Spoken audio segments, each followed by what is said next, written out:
Comment Compreender Lacan. Hoje nós demos um título, embora o título nem sempre represente o assunto que a gente vem falar. Porque a minha ideia desse seminário que ele deve funcionar como um foro de livre pensamento, um foro de reflexões, de ideias, por mais loucas que sejam essas ideias. Aqui nós temos que pensar qualquer coisa. Talvez fazê-lo como nós fazemos, os analistas com seus analisandos o fazem nos seus divãs, onde a loucura, tanto a teoria psicanalítica de uma dada sessão, nós sabemos que ela está profundamente estruturada na loucura saudável da psicanálise. Então, o título nem sempre ele nos dirige, porque se nos aprisionarmos muito por título, a liberdade de pensar ficaria podada. Então, vamos pensar assim, que o título pode ser um significante que inspire e nos leve a dizer alguma coisa. Kant se apresenta aqui, é claro que tem algum motivo.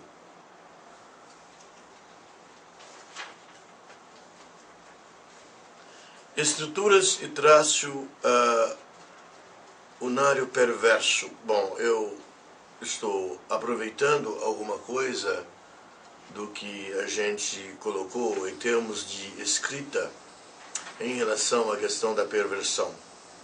La philosophie dans le boudoir, a filosofia na alcova, que é a obra que no texto de Lacan, Kant com Sade, ele analisa, mas não profundamente, claro, não estudando textualmente, mas é a obra que tem o fio condutor de toda a escritura sadiana.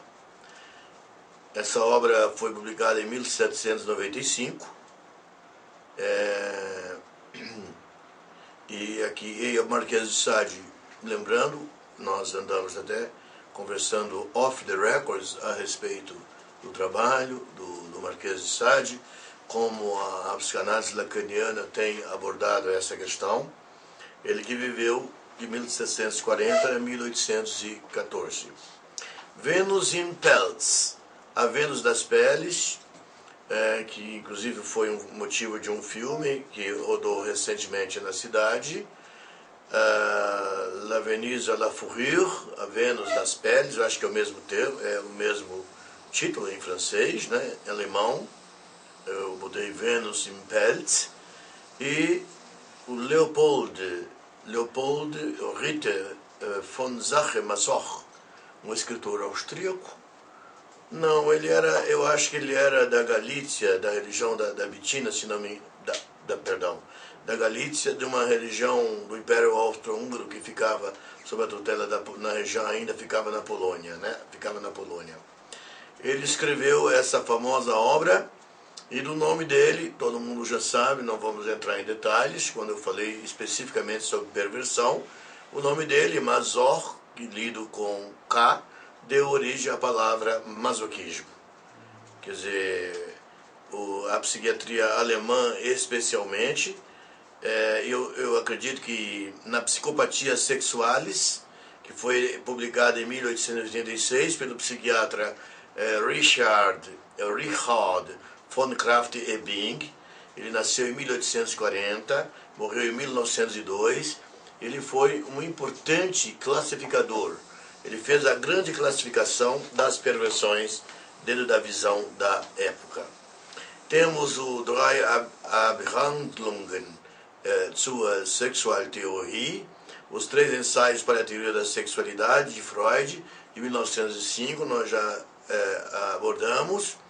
E, finalmente, temos aqui esse texto que é importante, Kritik der praktischen Vernunft, a crítica da razão prática, de onde nós vamos tirar, publicado em 1788, portanto,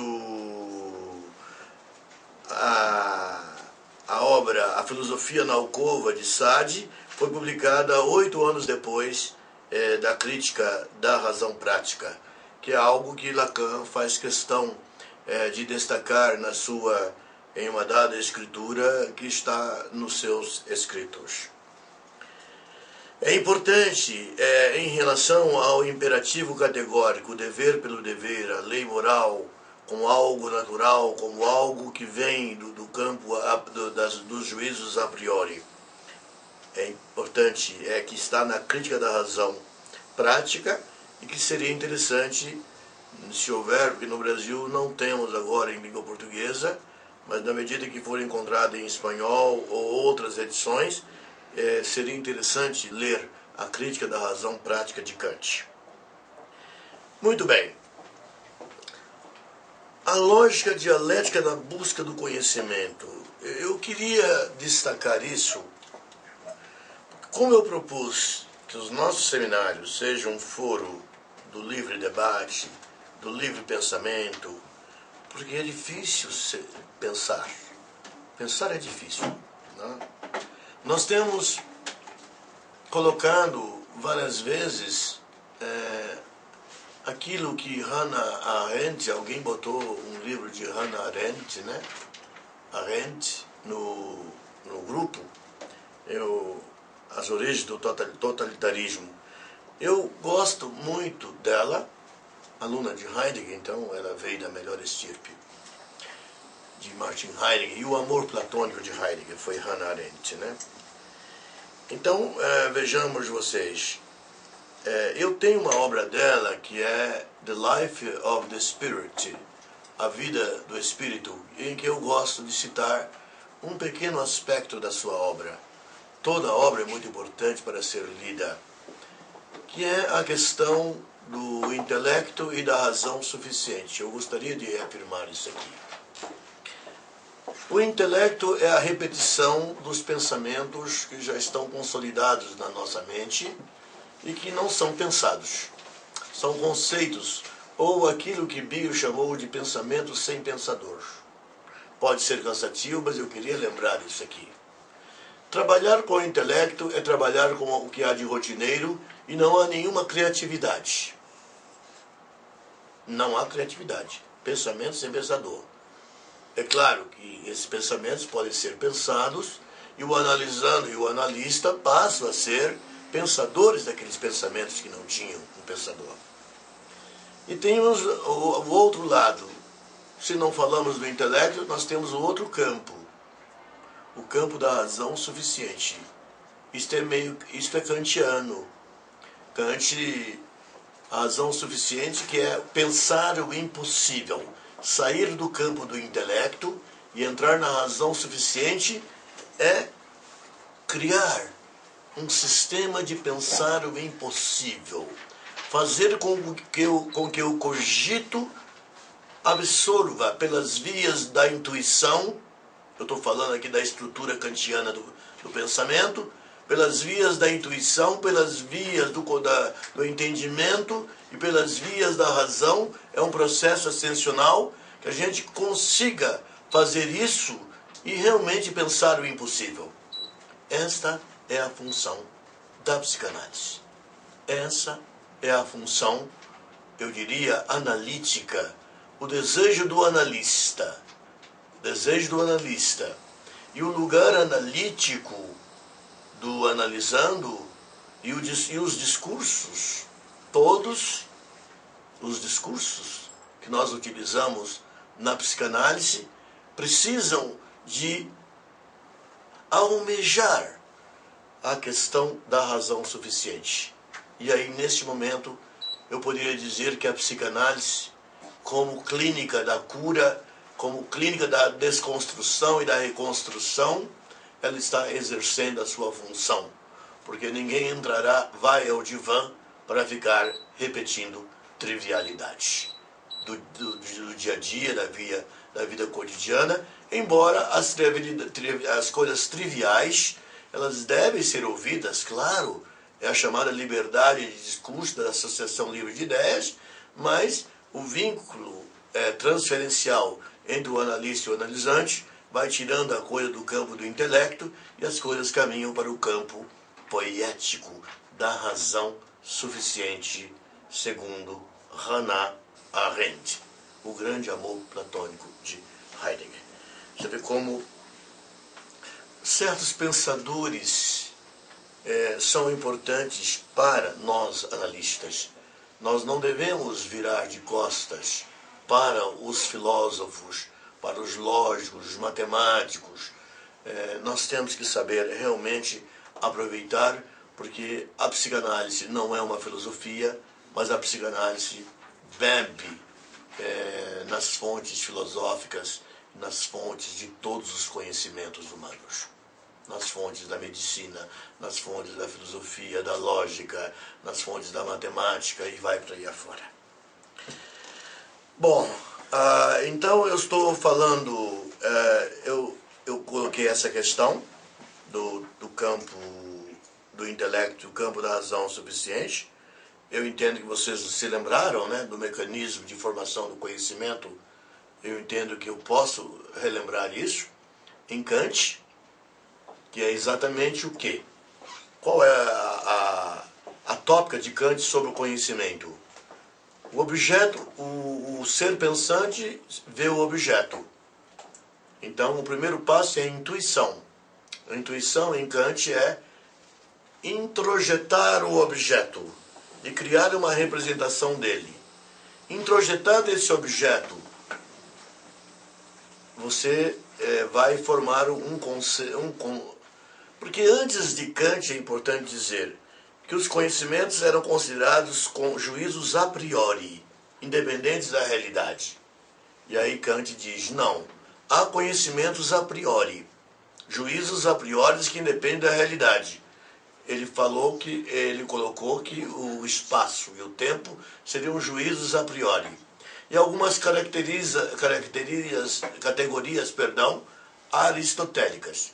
Algumas categorias aristotélicas do pensamento, como tamanho, dimensão, alguns conceitos da geometria, assim como a matemática, ele acreditava que eram verdades a priori, embora eu discorde disso. Embora o homem tenha uma estrutura lógica, tendo uma estrutura lógica, a partir de um dado momento da evolução, ele pode, obviamente, ter determinados conceitos. Poderíamos até pensar, determinados conceitos ou as categorias de Aristóteles que permitem que o homem possa utilizar o método do conhecimento. Kant funda o método científico. É o homem do pensamento humano que mais teve a oferecer no campo da filosofia nos últimos 200 anos. Então, intuo o objeto, o meu eu, com o eu pensante. 2, passamos para o nível do entendimento, que é o Verstanden, um nível mais avançado. E terceiro, o nível da Vernunft, o nível da razão. E a partir daí, então, nesse processo ascensional, vai se formando a ideia de um conhecimento puro, conceitual, onde todos os processos lógicos estão envolvidos. E na crítica da razão pura, nem tanto isso é colocado, mas na crítica da razão prática, a questão dos imperativos categóricos, que é a questão de obedecer à lei universal, a lei abstrata, a lei cuja origem nós não sabemos, né? Que é um tanto até, eu diria, podemos colocar alguns questionamentos depois a respeito do imperativo categórico. A lógica dialética na busca do conhecimento, sim, é importante para que nós não fiquemos amarrados, vamos dizer, no pensamento de determinados filósofos antigos, lógicos, dizer o ser é ou o ser não é. Eu entendo que é uma forma de pensar perturbadora, né?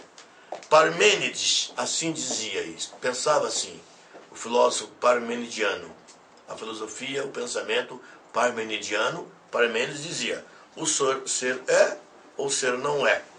Mas aí vem Heráclito, que nos ajuda. Heráclito e a realidade cambiante, na medida em que ele admite que o mundo físico tem movimentos contínuos e que o mesmo espaço não será em segundos o mesmo espaço. E uma maneira bem velha e repetitiva é dizer que não se passa o mesmo rio duas vezes. Essa é a ideia de Heráclito, né? Finalmente, seria uma radicalidade epistêmica admitir que o ser é ou o ser não é. Então, nós entramos numa liberalidade de pensamento com a questão de que o ser é e o ser não é.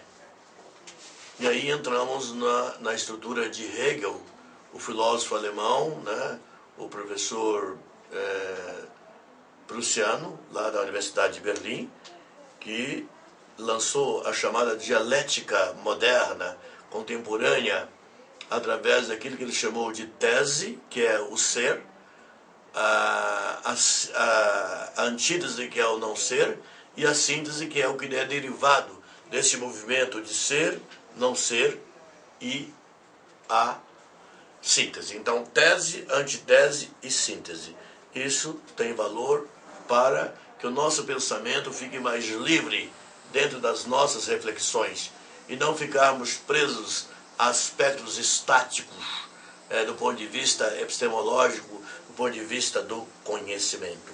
Então, a dialética, eu diria, desde Heráclito, passando por outros pensadores, chegando a Hegel e aos pensadores contemporâneos e a nós, é uma maneira de evitar uma episteme fixa, um conhecimento fixo, um conceito fixo, radicalizado, estagnado. Não é isso que nós queremos na nossa maneira de atuar aqui. Dialética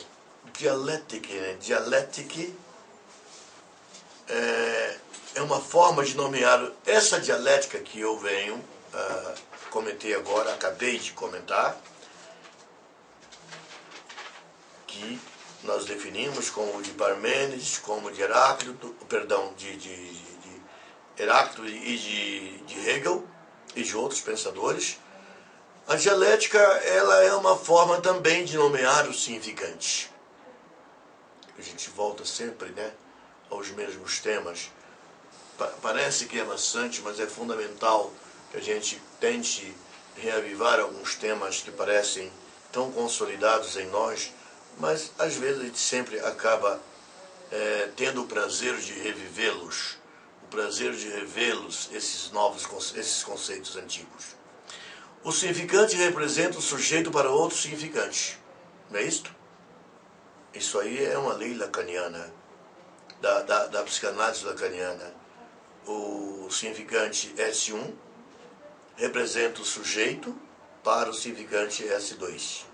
O significante S2 representa o sujeito barrado para o significante SN. E assim, sucessivamente, significa esse SN. O significante não possui nenhum sentido, né? O significante não possui sentido. E até na vida cotidiana, se nós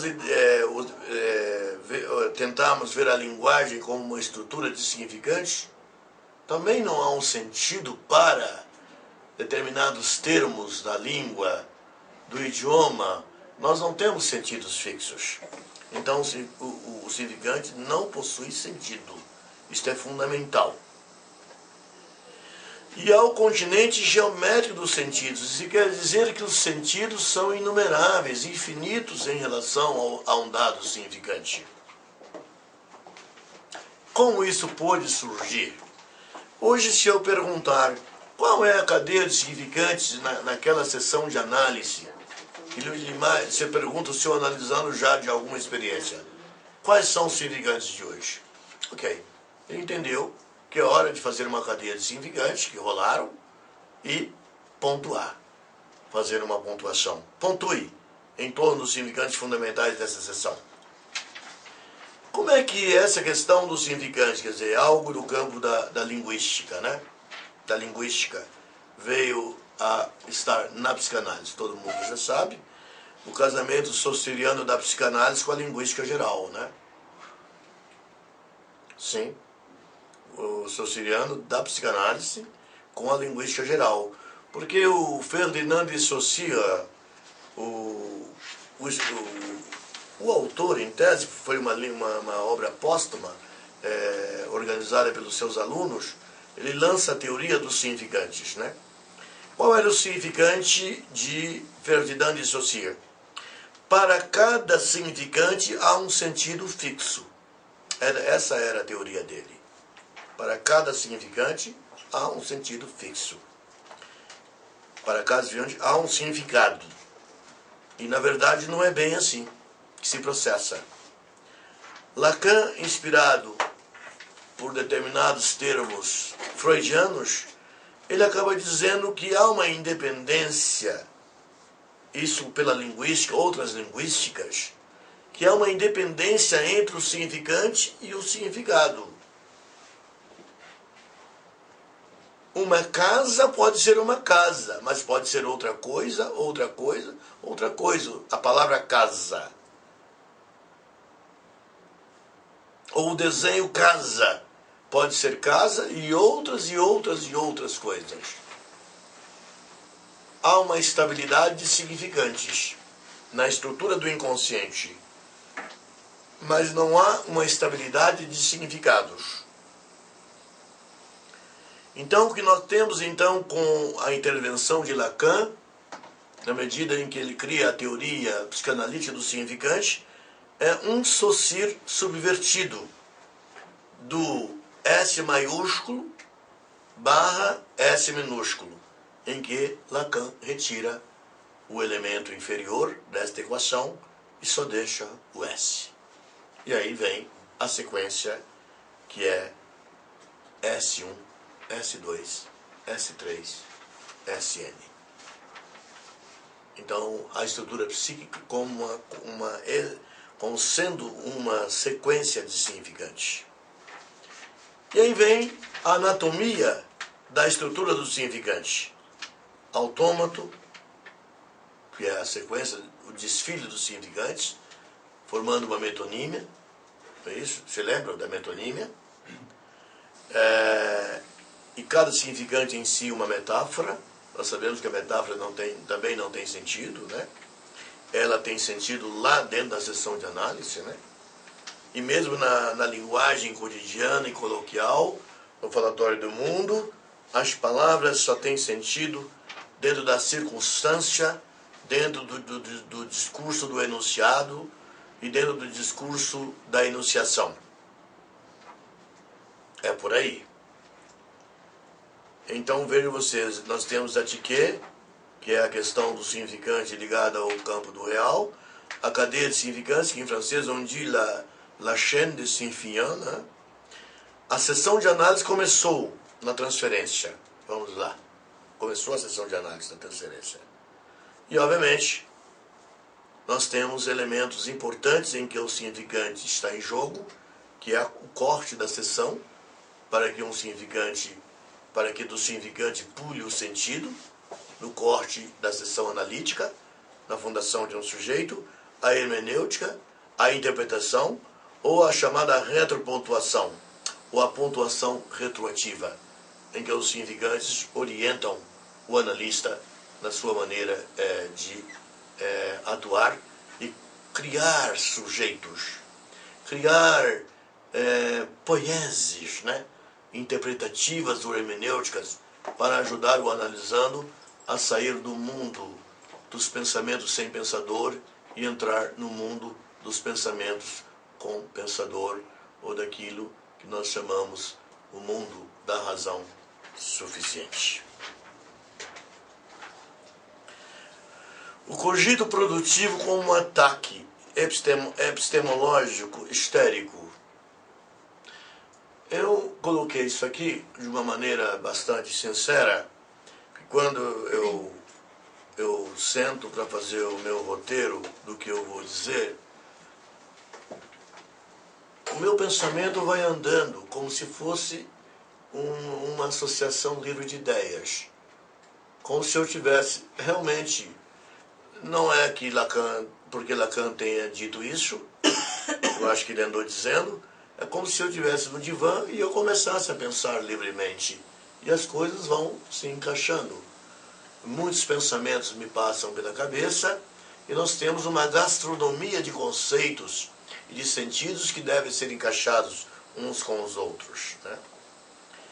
Então, por isso que eu digo que há na verdade, uma certa histeria em torno do que está rolando na mente da gente.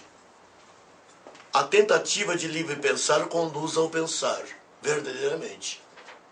A tentativa não é o pensar. O livre pensar não é o pensar. Quando se entra no pensamento, na sua plenitude e na total liberdade. A ideia platônico, ideia é a palavra grega criada por Platão. A ideia é uma criação de Platão, que mostra as formas abstratas do mundo a priorístico, não do mundo sensível, né? Com a questão da ideia, nós queremos dizer, olha, temos o objeto visível, não é a ideia, é uma representação da ideia, segundo Platão.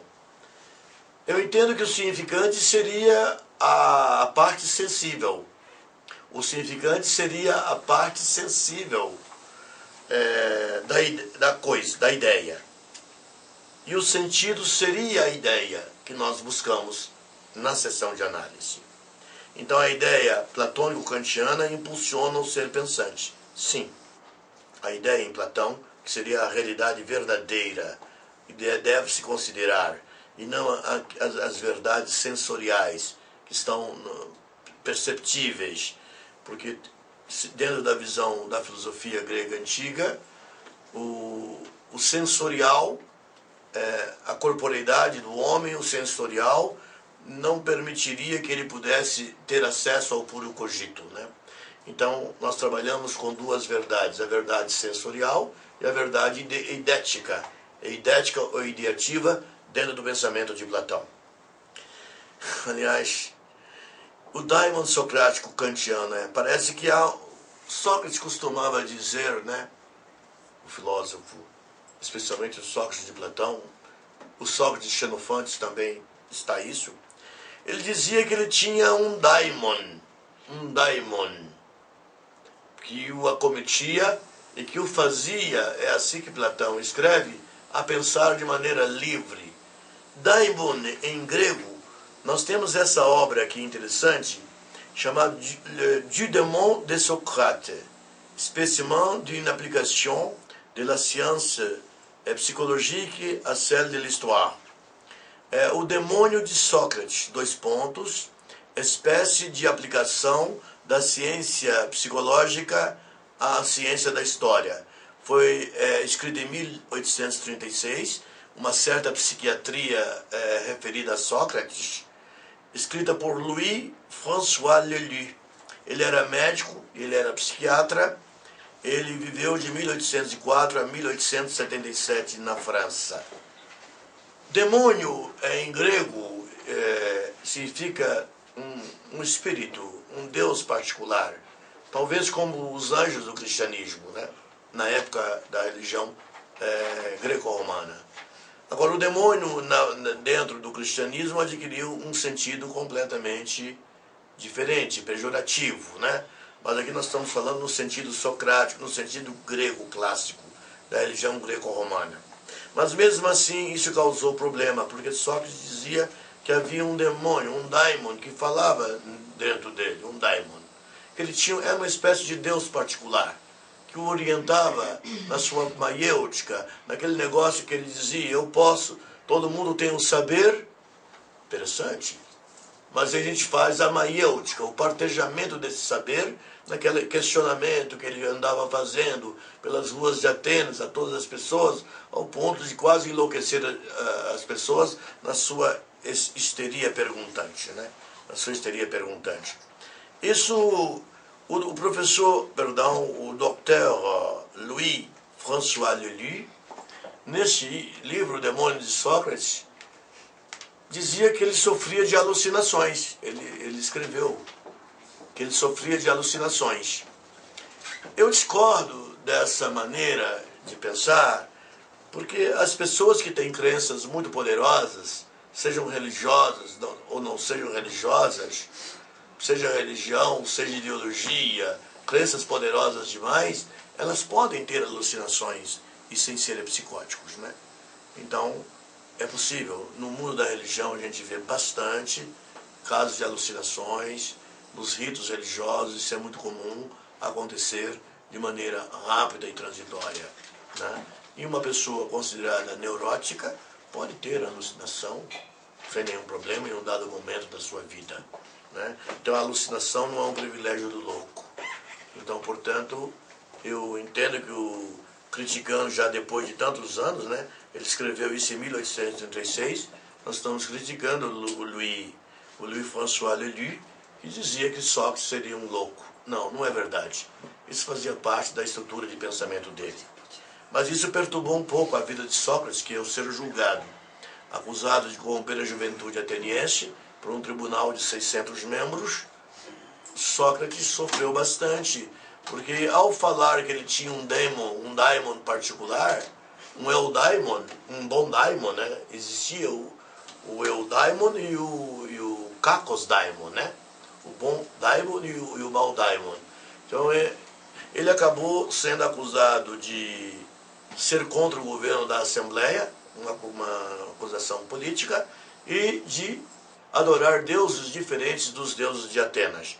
Tudo porque alguns alunos dele se tornaram tiranos em Atenas, porque ele era contra o governo popular da Assembleia, dos 5 mil cidadãos que iam na Praça da Ágora em Atenas. Ele era contra.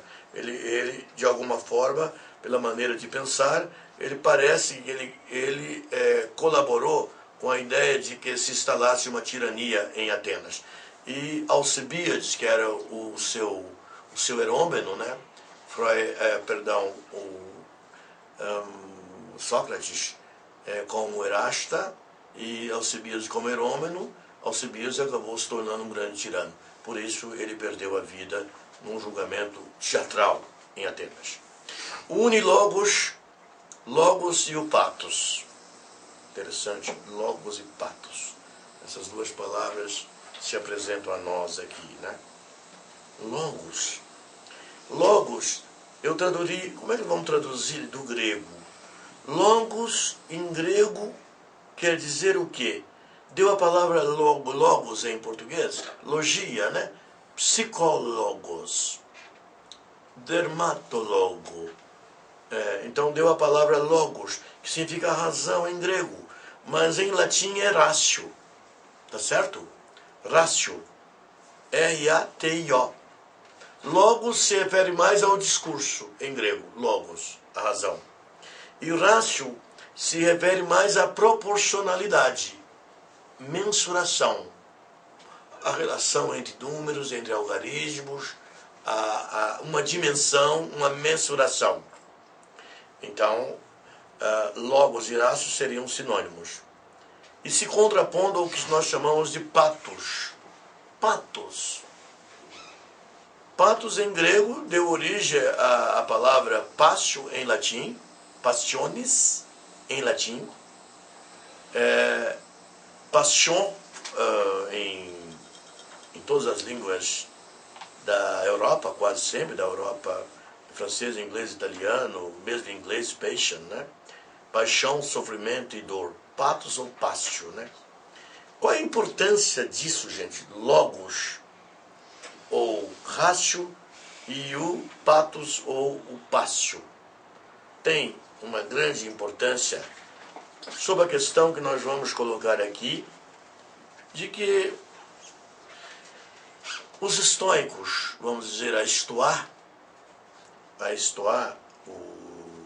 o Lacan fala, né, interessante nesse texto dele, que a Estoa, o Liceu, Academos, né, deram nomes às escolas filosóficas que ali foram fundadas e funcionaram. E que a alcova sadiana também dava origem a alguma coisa muito nova, que talvez seria uma compreensão do tracionário perverso de uma maneira mais liberal, de uma maneira mais tranquila, né? Existem muitos mitos com os quais nós trabalhamos, né? O mito de que a criança é angelical. O bebê é um anjo. Já Santo Agostinho lança uma ideia contrária, né? De que o bebê nasce, Santo Agostinho, nos seus estudos, nas Confissões, eu acho que na Cidade de Deus, outra obra dele, ele afirma que a criança tem uma perversão original. É o que está lançado na teoria psicanalítica, Melanie Klein, Lacan, Freud, o pequeno perverso polimorfo, e que caberia a ele, entrando um pouco do lado religioso, o nosso querido Santo Agostinho, ele fala que o batismo é a maneira de você tirar as estruturas perversas da criança. Então a criança não é o anjo inocente. A criança só passa a ter caráter, entre aspas, angelical, e olhe lá, né? Não é verdade. Angelical, depois que ele passa pelo batismo e pelos discursos que vão construir o seu sujeito. Santo Agostinho, na sua obra As Confissões, ele falava das perversões dele como criança, na mais tenra idade, ele não deixa de lembrar. Então a teoria, nós temos no dia a dia a criança como uma estrutura angelical, e é assim que nós, como pessoas comuns, temos que falar sobre a criança, mas é claro que nós falamos essas verdades analíticas quando estamos num público especializado ou num público que está preparado para ouvir o discurso de um analista. Ou o analista que queira falar com o público em geral, mas que deve adotar uma diplomacia linguística bastante moderada e bem calculada para falar essas questões da realidade.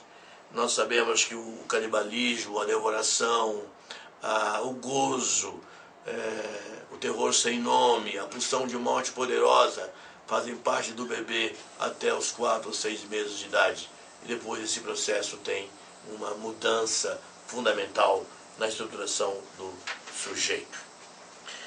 Então veja, essa questão de, voltando o logos, ou a razão, vamos passar para o português, a razão e a paixão, a razão e o patos. O patos é perturbador para o sujeito humano? Ele é muito perturbador, bastante perturbador. E diminuindo o valor desse patos, a quantidade desse patos, que seriam os afetos. Posso falar também de afetos. A ira. Eu recebi uma paciente que tem um filho de 4 anos. Ela é uma mãe excessivamente boa. Não tanto. Ela teve baby blues, ela teve psicose, rejeição pós-parto desse filho de 4 anos. Dormindo com ele, sendo uma mãe concessiva, não tendo o discurso adequado do certo e errado, diz uma coisa é certa e depois desdiz.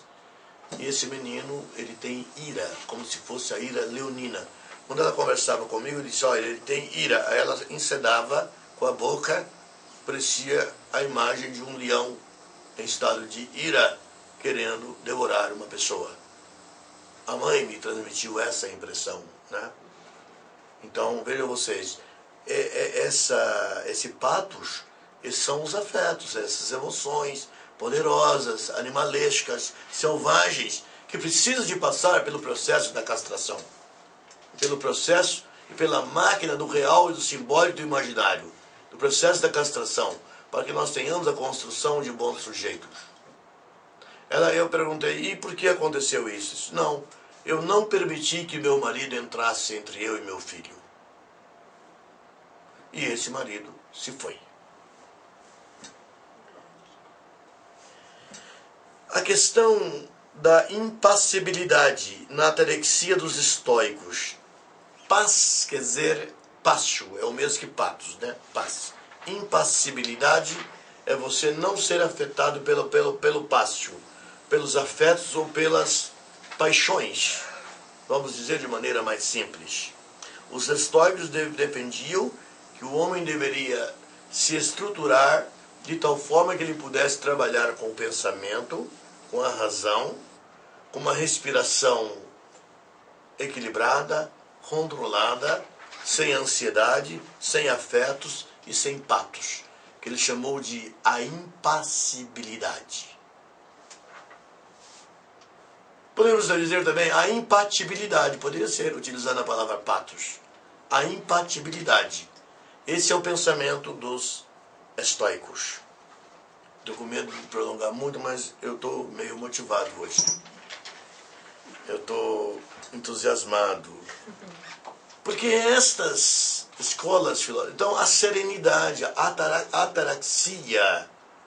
ataraxia dos estoicos, né? É, na verdade, essa capacidade de se não fazer contaminar pelos afetos, pelos sentimentos e pelas emoções destrutivas. Ter uma absoluta neutralidade e serenidade. Inclusive tendo um bom controle respiratório. Se as pessoas respiram de maneira melhor, com certeza elas conseguirão se livrar dessas iras, especialmente a ira, que é o afeto mais poderoso, mais destrutivo, causa homicídios, guerras, os holocaustos, os crimes mais odiosos dentro da humanidade. A ira, que é o mais perigoso dos afetos, o mais perigoso dos patos, né?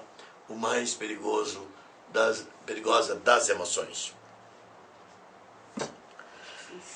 Então, com a queda de Alexandre, o grande rei da Macedônia, ele conquistou a Grécia inteira, o mundo, a Índia, o mundo conhecido. Quando ele morre com 32 anos aproximadamente, a Grécia, que era uma grande civilização, também desmoronou. E o grande império que ele construiu, que ele não pôde administrar, foi dividido entre os seus generais. E o período depois de Alexandre foi chamado período helenístico da Grécia, em que o mundo entrou num mundo de obscuridade, em que não havia mais a democracia das assembleias, as grandes assembleias atenienses ou de outras cidades, e se criou regimes autoritários, militares.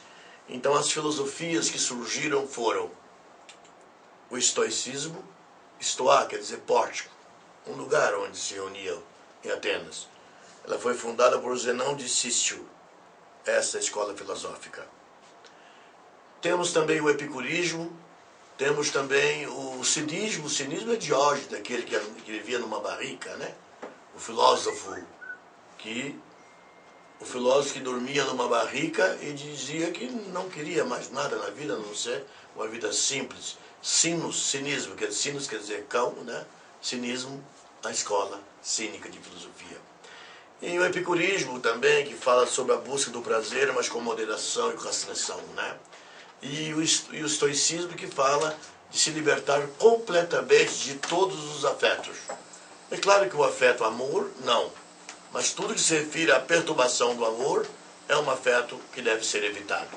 E sim trabalhar eminentemente do ponto de vista da razão e suportando também o sofrimento da existência.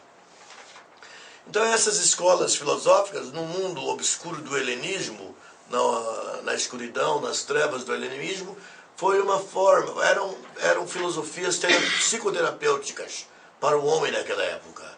Esses filósofos tinham a função de serem terapeutas com seus saberes e com essas maneiras de aconselhamento de que a pessoa pudesse ser assim ou assado, estoica, epicurista ou cínica, enfim. Era uma maneira de suportar as agruras de um mundo que realmente, do brilhantismo da civilização ateniense, se afundou para as trevas do período do helenismo. A busca do pensamento puro ou a coisa lacaniana. É claro que a busca do pensamento puro é bastante difícil. Na psicanálise nós temos que tentar isso. É claro que para que isso ocorra, a busca do pensamento puro, nós temos que, na estruturação do sujeito, ter o recalque do patos, dos afetos. E o logos emerja e tenhamos a castração desses patos, desses afetos, né? A castração, ela envolve tanto, eu diria, as pulsões afetivas, como a pulsão de morte, como a pulsão de eros. Pulsão de vida, pulsão de morte E esses afetos precisam de ser castrados também, com certeza. E que o recalque ocorra dentro da esfera do simbólico, é o ideal. Porque o que é recalcado fora do simbólico, obviamente pode nos causar graves problemas. Então, recalcar o patos do ponto de vista simbólico, o logos, a razão e a castração. São elementos importantes para que nós possamos ter uma adequada estrutura de pensamento. A atarexia dos pensadores estoicos. Ataraxia quer dizer o quê? Ausência de perturbações ou inquietações da mente, concretizando o ideal da tranquila e serena felicidade, obtida através do domínio da extinção de paixões, desejos e inclinações sensórias. Concordo com tudo aqui, com essa definição, não concordo com a questão do desejo. Eu acho que caberia melhor a palavra gozo, né? Concretizando o ideal da tranquila e serena felicidade, obtida através do domínio e da extinção de paixões, gozos em vez de desejo. Gozos e inclinações sensórias, o sensorialismo. Então, a filosofia estoica é um treinamento para a racionalidade e a impassibilidade, ou a impatibilidade, conseguir estar bem consigo mesmo, se livrando dos afetos, que são altamente perturbadores para a vida. E a ira é o pior dos afetos. Os afetos fundamentais seria o quê? O amor, o ódio e a alegria, né? E tem os afetos correspondentes. Amor, ódio, alegria, tristeza, né? Isso está em alguns filósofos mais modernos, e está em René Descartes, que tem até um livro chamado Les Passions de l'âme, As Paixões da Alma, em que ele fala sobre esses afetos, que devem ser bem abordados e trabalhados dentro da psicanálise. Elementos estoicos na psicanálise. A gente percebe que a psicanálise tem algo a ver com o estoicismo. Tem. Quem vai para a psicanálise não vai buscar uma felicidade dourada de contos de fadas. Não, não é bem assim. Certa feita perguntaram a Lacan, alguém perguntou a Lacan, Dr. Lacan, até quando eu devo fazer análise? Ele respondeu, até quando você achar que viver vale a pena?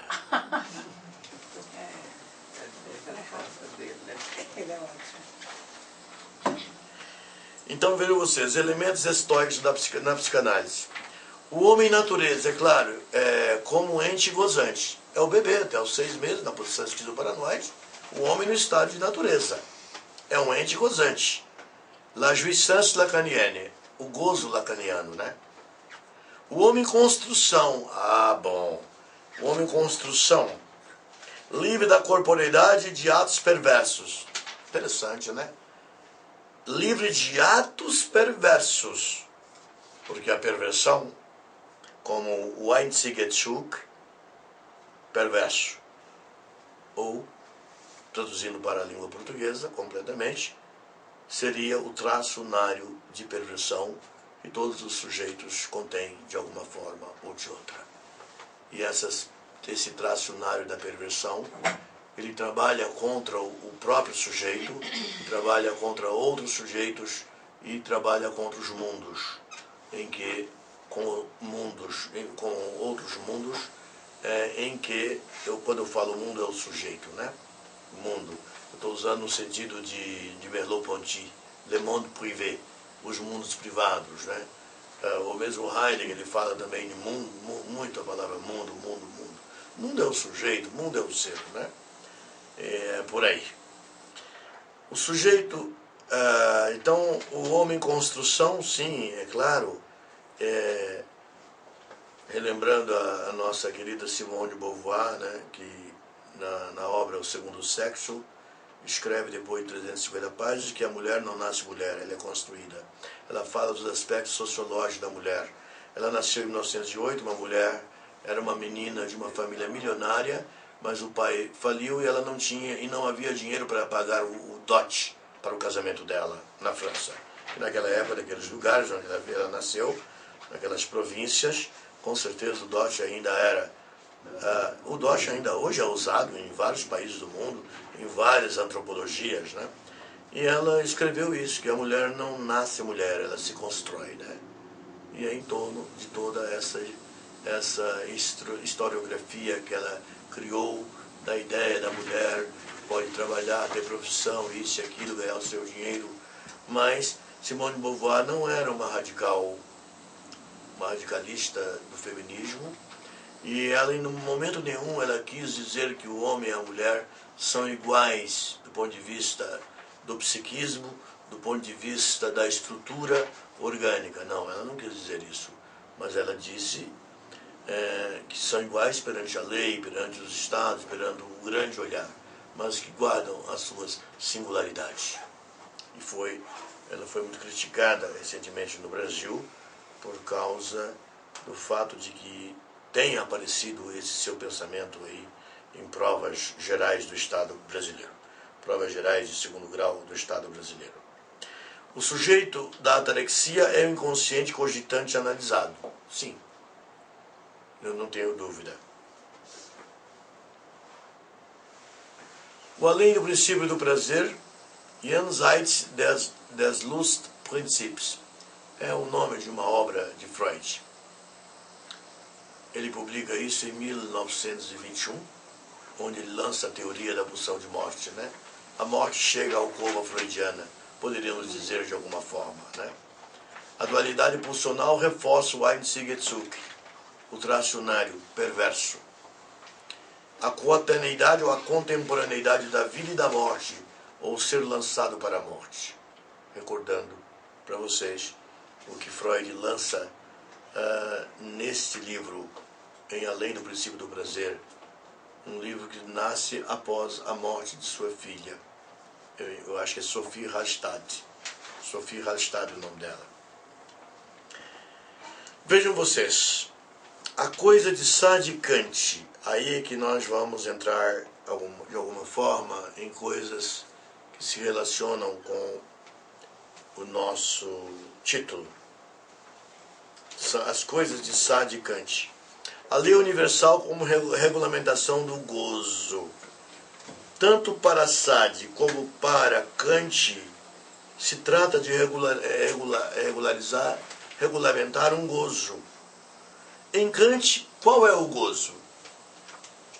O imperativo categórico da crítica da razão prática, em que ele fala de uma lei moral a priori independente da realidade em que o homem vive.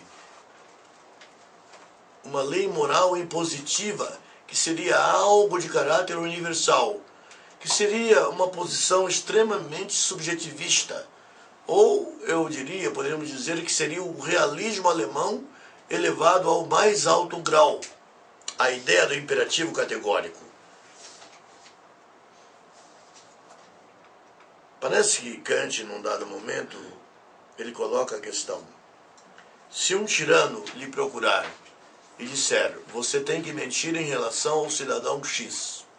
Se você não mentir, você morrerá. Você aceitaria mentir para salvar a sua vida? Ou você não mentiria e perderia a vida? Ele dá a entender que o imperativo categórico determinaria que você deveria obedecer à lei. E o tirano era o portador da lei. Mas ele não deixa isso bem claro. Ainda bem. Ainda bem que ele não deixa isso bem claro. Mas ele dá a entender que mesmo as leis que vêm dos sistemas tirânicos mais cruéis devem ser obedecidos. Mas ele de alguma forma não radicaliza tanto, mas ele deixa espaço para livre-arbítrio. Mas Lacan, nesse texto Kant com Sade, ele fala do imperativo categórico. E ele desclassifica esse imperativo categórico dizendo que seria uma lei uma lei perversa. Nós teríamos a lei como sendo um espaço de perversão ao qual devemos nos submeter.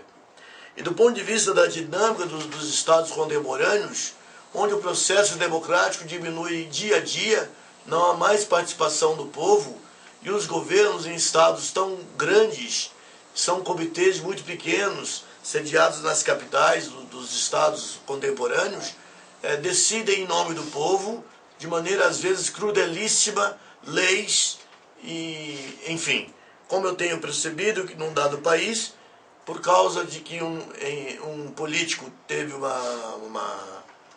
político teve uma conta em um país estrangeiro, eles estão querendo utilizar isto para tirar o direito constitucional ao sigilo bancário. Quer dizer, uma revolução comunista anda em marcha. Há partidos que são muito bem articulados e que não deixam de aproveitar a ocasião para avançar dentro da sua ideologia política, revolucionária, comunista ou de extrema esquerda. Eu diria que o Brasil está vivendo alguma coisa muito parecida. A questão do imperativo categórico, já coloquei. Está bem claro na crítica da razão prática. A legalidade, isso está em Marquês de Sade. A legalidade de gozar do corpo do outro no tormento na escrita sadiana.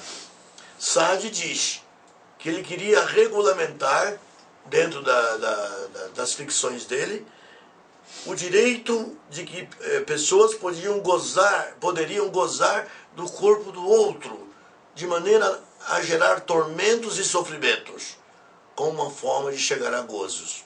Gozo, que eu coloco, lacaniano. Então, eu entendo que aí nós estamos com duas situações. Regulamentar o imperativo categórico, ok. Regulamentar o gozo lacaniano, o gozo sadiano, ok. Para uma saída, nós entendemos que aqui nós estamos no impasse. E vamos andar mais. O supereu Kant-Sadiano que ordena. Porque Kant, ele tem um supereu. Ele é autoritário. Quando ele fala do imperativo categórico, da lei moral que tem que ser obedecida, e não importa quem tenha dado o caráter sensível a essa lei, dado o caráter de sensorialidade à lei, que toda lei, todo direito, segundo Kant, é a repetição de um direito abstrato, pré-existente, como na ideia de Platão. Então ele dá a entender que todo direito tem legitimidade. Não importa qual tirano tenha sido o autor desta lei. Ela seria uma representação da lei no nível do filósofo Platão. Então vejam vocês, a legalidade de gozar do corpo do outro, no tormento, na escrita sadiana. Ok. O superior antes é Kant sadiano que ordena, goza. O gozo kantiano da lei como ideia universal e o conhecimento a priori. O gozo sadiano do pênis ou do falo fi minúsculo. Falo fi minúsculo é o falo imaginário, né? Imaginário. Será que o nosso Sade seria realmente, ele defenderia a foraclusão completa do significante do nome do Pai? Ou havia? Porque em um dado momento dos textos dele, ele lança um manifesto republicanista, defendendo os ideais da Revolução Francesa, que eram ideais novos, de igualdade. Embora ele fosse da aristocracia, mesmo da aristocracia, ele aceitou renunciar a esta posição de aristocrata para apoiar o movimento da plebe e da burguesia em torno de um novo sistema político na França. Parece que não. A interdição sadiana, e na verdade é aqui que Lacan vem e lança uma nova ideia, que é profundamente perturbadora, e que nós deveríamos ver do ponto de vista da dialética. Kant é sádico? Kant é sádico? É. Sade é sádico? É. Sade não é sádico? É. Kant não é sádico? Também não é sádico.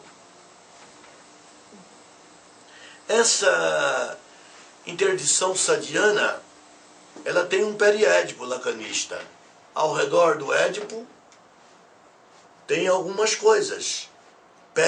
Eu estou me referindo a processos independentes que estão ao redor do Édipo. É claro que em Heráclito, o filósofo grego do Rio, né? Vocês se lembram? O Marquês seria sádico e não sádico. É a dialética. E aí vem essa história. Quando ele conclui a sua obra, ele escreve Noli tangere matrem, verolhé, não tocar na mãe. É bem interessante isso. Verolhé quer dizer o quê? Sifilítica.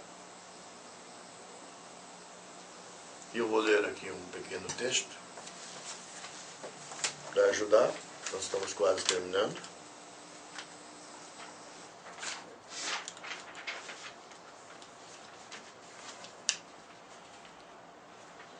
Verolhé, que está escrito aí, né? Sinônimo de sifilítica, numa referência à última parte de A Filosofia da Alcova, quando Madame de Festival, mãe de Eugénie, é inoculada com o veneno da sífilis. E em seguida tem seus órgãos genitais costurados. A infibulação que nós comentamos. Costurados. O que é associado por Lacan ao filme Elle, de Buñuel, em que o personagem também costura sua esposa. E nós temos a história da infibulação. A recusa. Então, há uma recusa do incesto em Sade.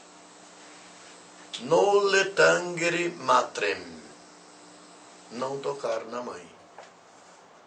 Há uma recusa do incesto dentro da ficção dele, o que prova que ele pode, de alguma forma, contribuir com a interdição, que há uma interdição em Marquês de Sade. Ele não é esse monstro que o discurso popular, que o discurso do enunciado colocou nele. Não. Ele admite os limites. E esses limites foram muito bem representados, limites castracionais, em seu manifesto Sois republicanos franceses, estimulando, vamos, continuem com a revolução. Então, nós temos aí a recusa. Não devemos realmente recusar Marquês de Sade e dizer que ele não tem nenhuma contribuição a trazer para a psicanálise. Tem muita contribuição. Noli tangere matrem, não tocar na mãe, porque ela está impedida. Verolhé, ela está impedida. Né? A recusa do imperativo categórico e da regulamentação do gozo pela psicanálise. Kant e Sade. Claro, nós devemos realmente admitir que Kant, de alguma forma, contribui muito mais